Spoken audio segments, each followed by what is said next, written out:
오늘 우리에게 주시는 말씀은 누가복음 13장 그리고 14장의 말씀입니다. 누가복음 13장입니다. 14장 이 두 장은 바리새인과 서기관 그리고 제사장들에게 하신 훈계와 가르침의 말씀이기 때문에 오늘 혹시 축복과 위로와 격려를 원하신다면 그러한 결과는 다른 말씀인 것을 먼저 알 필요가 있습니다.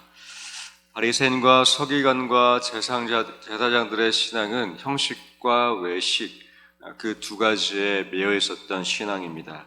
그리고 유대인들 또한 그들에게 영향받았기 때문에 이 당시의 신앙은 하나님을 믿었던 유일신 신앙은 형식과 외식 그리고 겉멋으로 많은 것이 집중되어 있었던 율법과 형식주의였음을 우리가 알아야 되겠습니다. 그 상황 속에서 예수께서 하신 말씀이시고 오늘 저와 여러분에게도 오랜 신앙 가운데에 잠들어 있는 신앙, 형식에 그리고 외식에 그리고 우리가 믿고 있는 이 기독교 신앙에 있어서 왜곡된 것이 있다면 오늘 말씀을 통해서 점검하시고 그 말씀대로 사시기를 축원드립니다. 13장은 회개치 않으면 망한다라는 말씀으로 얘기하시는데 우리 2절 말씀 3절 함께 읽겠습니다. 대답하여 이르시되 너희는 이 갈릴리 사람들이 이같이 해받음으로 다른 모든 갈릴리 사람보다 죄가 더 있는 줄 아느냐. 너희에게 이르노니 아니라 너희도 만일 회개하지 아니하면 다 이와 같이 망하리라. 빌라도가 어떤 갈릴리 사람들이 제사를 드리는데 피를 그들의 제물에 섞은 일이 발생합니다. 그래서 어떤 사람들이 예수님에게 이것이 잘못된 건 아니냐 그 잘못을 지적하고 있습니다. 그랬더니 예수님의 말씀은 너희도 그렇게 회개하지 않으면 똑같이 망한다라고 말씀합니다. 우리 교회 생활 하시다 보면은 우리 기준에 저건 다른 것 틀린 것 같은데 잘못된 것 같은데 저건 아닌 것 같은데 라는 이 마음의 잣대로 여러 사람들을 정죄한 적 한 번쯤 다 있습니다. 저도 있습니다. 누구나 다 있습니다. 이때 예수님 하신 말씀은 그것이 우리에게 적용될 때 회개하지 아니하면 우리도 결국 멸망한다는 말씀입니다. 회개는 다른 사람이 하는 것이 아니라 내가 하는 것이죠. 회개는 내가 함으로써 하나님의 용서를 내가 받는 것입니다. 무엇보다 하나님께서 우리 가운데에 베푸시는 용서와 또 우리의 의로움이 아니라 예수 그리스도의 공로로 우리가 하나님의 자녀가 된 이 의롭게 된 이 선물을 받아들이는 것은 바로 저 사람이 해야 되는 데가 아니라 내가 해야 되는 것. 그것이 하나님이 이 아침에 우리에게 말씀하시는 것입니다. 이어서 안식일에 이 병든 여자도 치유해 주시고 그리고 14장에 수종든 사람도 치유해 주시는데 이 13장과 14장의 치유의 목적은 바로 안식일에 병 고치는 것에 대한 논쟁을 일으키기 위함이셨지 단순히 치유하시고 그 사람을 고쳐주시는 목적은 아니었습니다. 예수님은 계속해서 안식일 가운데에 병 고쳐주는 것이 맞냐 아니냐 그들에게 가르쳐주고 계셨습니다. 여러분 안식일, 주일에 병원 가는 게 맞을까요? 아닐까요? 병원 가면 틀렸을까요? 아닐까요? 어떻게 생각하십니까? 자, 여기서 여러분들의 신앙의 율법이 건드려지는 겁니다. 자, 안식일에 돈을 쓰면 거룩합니까? 거룩하지 않습니까? 안식일에 식당에 외식을 먹어요. 잘못된 걸까요? 잘한 걸까요? 자, 이런 모든 것들이 우리의 신앙 안에 불필요하게 세워진 율법인 것입니다. 그 율법으로 다른 사람을 정죄하고 판단하고 가난하고 아프고 축복해야 할 가족들을 멀리하는 것, 그것이 하나님이 말씀하시는 안타까운 일이 될 수 있는 겁니다. 안식일의 주인이신 예수님은 가난하고 소외되고 아픈 자들을 돌보시는 날, 그것이 바로 안식일인 것을 새롭게 가르치고 계십니다. 안식일은 바로 그러한 날이었습니다. 그래서 병든 자를 고치시며 이 주인이신 예수님이 그 안식일에 치유와 회복과 은혜와 또 하나님을 향한 예배의 쉼의 날로 새롭게 제정하고 계셨습니다. 그리고 이어서 겨자씨와 누룩비유로 또 하나님 나라를 비유하시고 이어서 좁은 문으로 들어가라는 말씀하시는데 우리 24절 함께 읽어보겠습니다. 좁은 문으로 들어가기를 힘쓰라. 내가 너에게 이르노니 들어가기를 구하여도 못하는 자가 많으리라. 참 주옥 같은 말씀 같습니다. 들어가기를 구하지만 사실상 못하는 자가 많다라는 오늘 저와 여러분을 향한 예수님의 안타까운 마음이 아니실까 생각해 봅니다. 그렇습니다. 좁은 문으로 들어가는 것이 우리가 기도하고 고백하지만 사실상 우리는 넓은 길을 원하죠. 가시밭길보다 평안한 길을 더 원합니다. 구부러진 걸보다 더 평탄한 길을 원합니다. 출애굽 백성의 40년 광야, 그렇게 한 이틀 만에 갈 수 있는 길을 40년 동안 뺑뺑 도는 것도 우리에게 주어진다면 우리도 원망하고 차라리 애굽으로 돌아가자 하지 않겠습니까? 그만큼 예수님 말씀하시는 것은 좁은 문으로 들어가기를 힘써야 되는데 기도하지만 막상 들어가는 자는 많지 않다는 것입니다. 이것이 바로 제자된 삶인 것 같습니다. 14장에서 계속해서 예수님이 말씀하시는 부분도 바로 제자가 되는 길인데 우리 14장에 우리 26절과 27절 한번 읽어보겠습니다.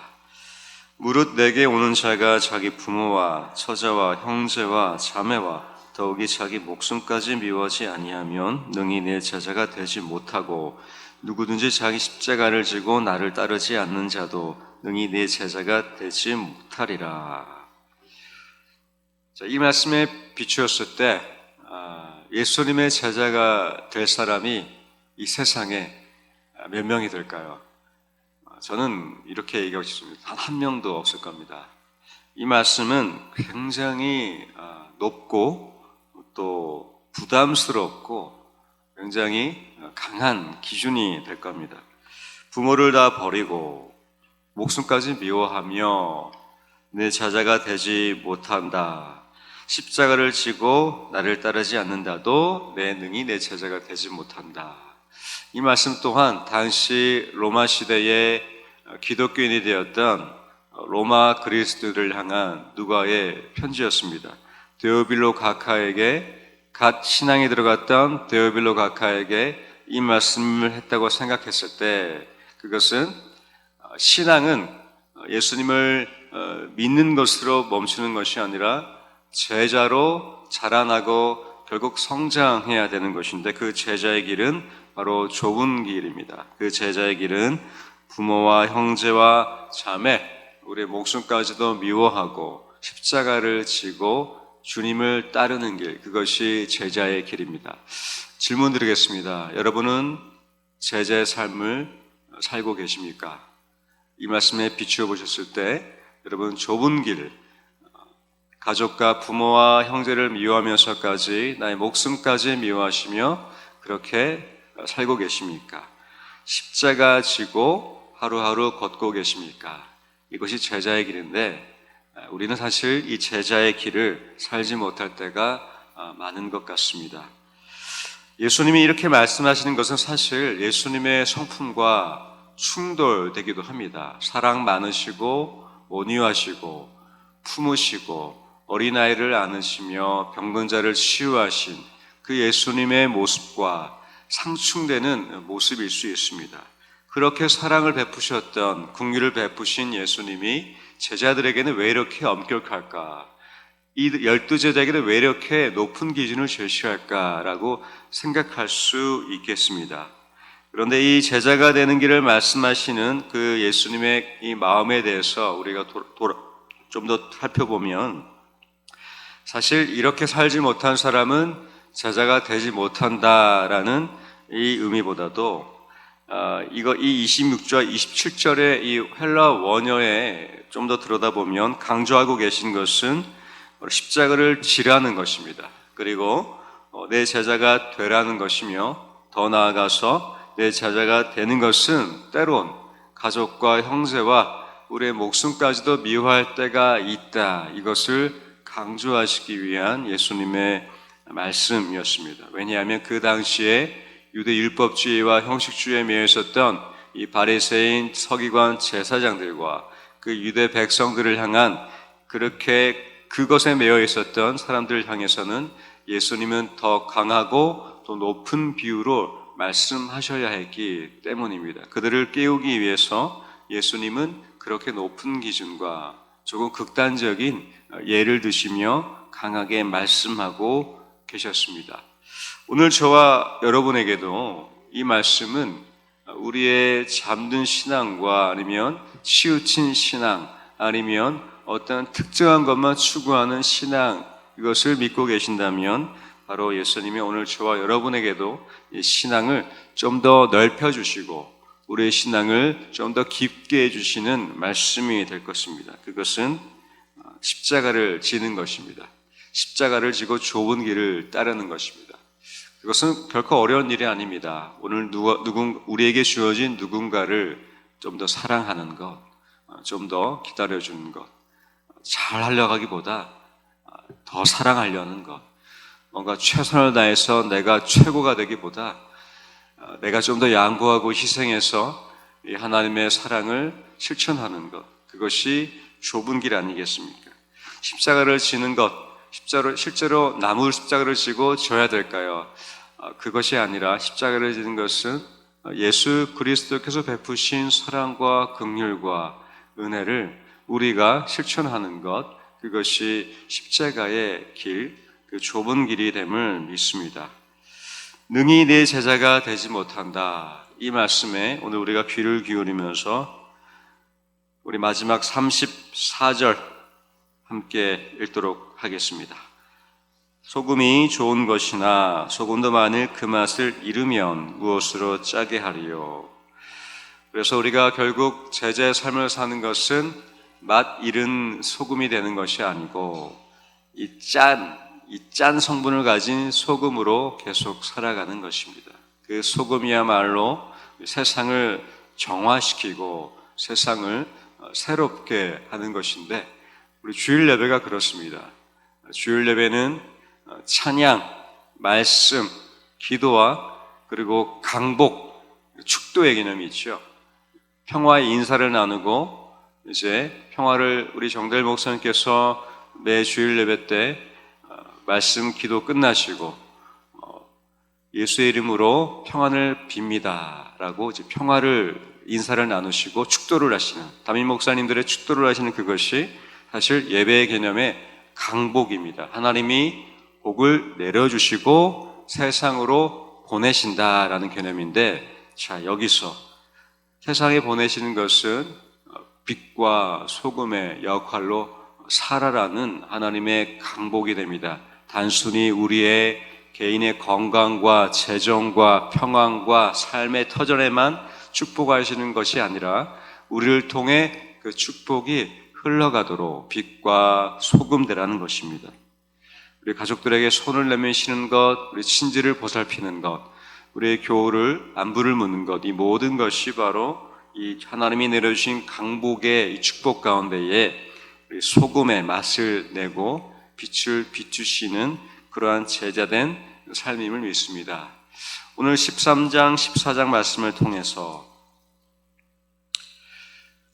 우리에게도 누군가를 향한 기준의 잣대가 있었다면 참된 제자의 길은 무엇일까 고민해 보시며 내가 먼저 회개하는 것, 내가 먼저 나의 들보를 눈에서 꺼내는 것, 보는 것, 그리고 좁은 길이 무엇일까? 그것은 누군가를 좀 더 사랑하는 것, 내가 높은 산을 오르기보다 저 나지막한 산에 오를지라도 누군가의 길을 비추어 주는 것, 그것이 십자가의 도의 길을 가는 것이며 결국 짠 소금의 역할로 이 땅을 살아가는 하나님의 제자 된 삶임을 우리가 기억하면 좋겠습니다. 그렇게 사시기를 주님의 이름으로 축원드리며 이제 주의 말씀 누가복음 13장에서 14장의 말씀을 경청하겠습니다. 주의 말씀은 내 발의 등이요 내 길의 비추십니다. 아멘.